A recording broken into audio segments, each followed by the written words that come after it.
Bida mga OFW sa isang fashion show sa Hong Kong. Bukod kasi sa mga Pinay model, tampok din dyan ang obra ng ilang domestic helper na nag-aaral doon ng fashion designing. Narito po ang report.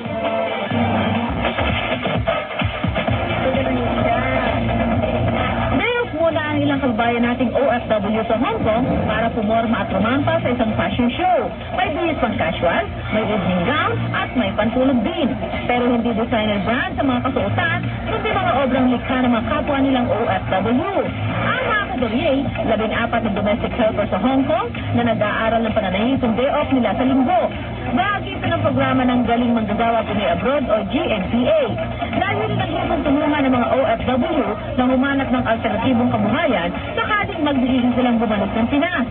Madadala po nila ito sa pag-uwi nila sa Pilipinas. Magagamit nila ito as pangkabuhayan. Iba pwede sila mag-umpisa ng small business. Para sa mga domestic helper, malaking inspirasyon ng pagdiskubre at pagpapayaman ng kanilang mga hidden talent. Kaya ma-inspire natin inspiration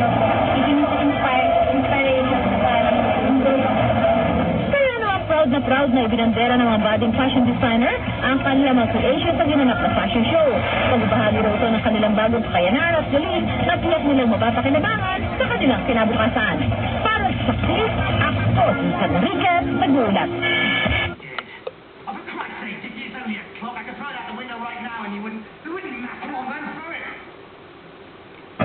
Bida mga OFW sa isang fashion show sa Hong Kong. Bukod kasi sa mga Pinay model, tampok din dyan ang obra ng ilang domestic helper na nag-aaral doon ng fashion designing. Narito po ang report.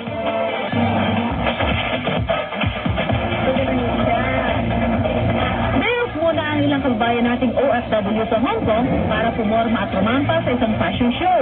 May bihis pang casual, may evening gown, at may pantulog din. Pero hindi designer brand sa mga kasuotan, kundi mga obrang likha ng mga kapwa nilang OFW. Ang mga kabarye, 14 na domestic helper sa Hong Kong na nag-aaral ng pananahitong day off nila sa linggo. Bahagi ito ng programa ng Galing Manggagawa Pinoy Abroad o GMPA.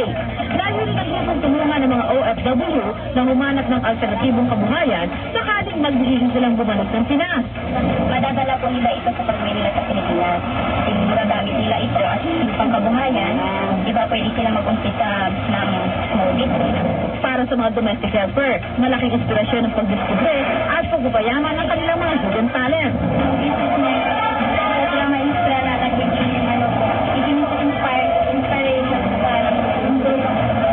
Kaya naman proud na ibinandera ng mga budding fashion designer ang kanilang mga creation sa ginanap na fashion show. Pagbahagi raw ito ng kanilang bagong kakayanan at galing na tiyak nilang mapapakinabangan sa kanilang kinabukasan. Para sa success, ako si Enriquez nagulat.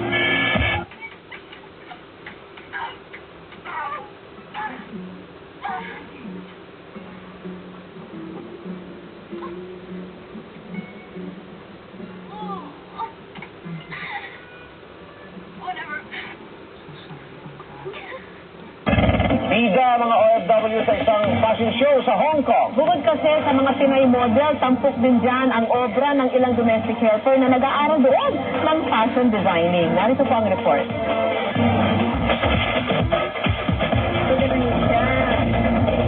Mayroon muna ang ilang kabayan nating OFW sa Hong Kong para pumorma at rumampa sa isang fashion show. May bihis pang casual, may evening gown, at may pantulog din. Pero hindi designer brand sa mga kasuotan, kundi mga obrang likha ng mga kapwa nilang OFW. Ang mga kabarye, 14 na domestic helper sa Hong Kong na nag-aaral ng pananahitong day off nila sa linggo. Bahagi ito ng programa ng Galing Manggagawa Pinoy Abroad o GMPA.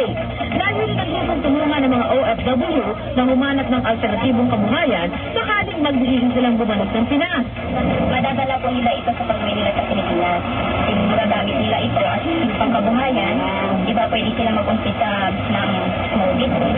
Para sa mga domestic helper, malaking inspirasyon ng pagdiskubre at pagpapayaman ng kanilang mga hidden talent. Kaya ma-inspire natin inspiration Kaya naman proud na ibinandera ng mga budding fashion designer ang kanilang mga creation sa ginanap na fashion show. Pagbahagi raw ito ng kanilang bagong kakayanan at galing na tiyak nilang mapapakinabangan sa kanilang kinabukasan. Para sa success, ako si Enriquez nagulat.